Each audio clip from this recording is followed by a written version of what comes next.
Virginia zdvihne ruku, pripravená vyklepkať odpoveď. Nenamáhajte sa. Nahrávam audioknihu Prežila len jediná od Rileyho Sagera. Je to príbeh približne 30-ročnej opatrovateľky Kit McDeerovej, ktorá dostane novú pacientku, Lenoru Hopeovú. Je to 70-ročná pani, o ktorej v meste, v ktorom žijú, koluje taká nepekná legenda, že si vyvraždila rodinu. A ona jediná prežila z tejto rodiny, zatiaľ čo teda ostatní členovia boli zavraždení. A nikto skutočne nevie, čo sa tam vlastne v tú osudnú noc stalo. A Kit, ako jej nová opatrovateľka, postupne odkrýva pravdu. Chcem ti všetko povedať. Aj to, čo som nikomu nepovedala. Áno, o tej noci. Zaujalo ma to, ako veľa zvratov sa udeje v priebehu tých 400 strán, že naozaj čitateľ, alebo teda neskôr poslucháč, takmer až do konca, respektíve naozaj až do konca, nemôže čakať, čo ešte sa udeje a čo ešte sa zmení. Znovu sme pri písacom stroji.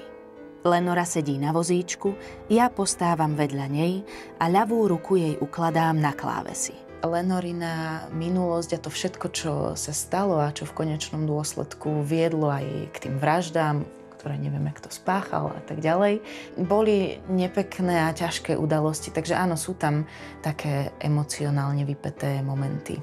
No ak mi chce prezradiť, čo sa vtedy stalo, ochotne si ju vypočujem.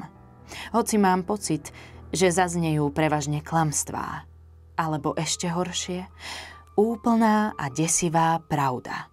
Boli tam aj také momenty, kedy som nevedela, či naozaj je tam nejaký duch, alebo čo spôsobuje tie veci a zvuky, ktoré Kit počuje. Je to napínavé. Prsty Lenorinej ľavej ruky klepkajú po klávesoch.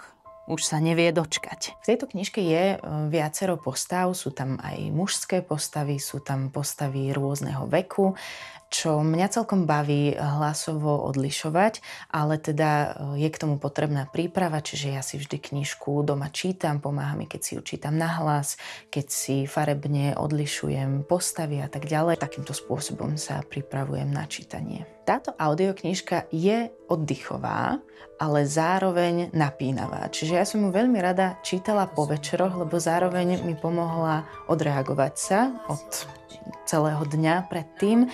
A zároveň som mala chuť ju čítať, že ma držala v nejakom napätí a chcela som vedieť, ako to teda dopadne, čo sa bude diať ďalej. Zhlboka sa nadýchnem, prikývnem a pomôžem jej naťukať prvú vetu.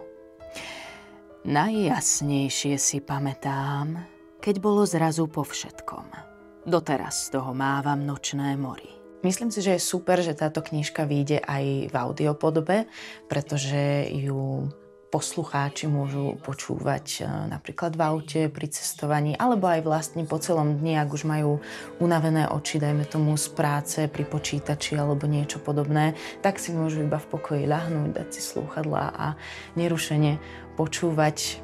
Podľa mňa super knižka na oddych alebo aj na cestovanie, na upratovanie, na čokoľvek. Podišla som k nemu a v tom sa mi z hrdla vydral šialený, zvláštny priškrtený zvuk. Spola smiech a spola vzlik.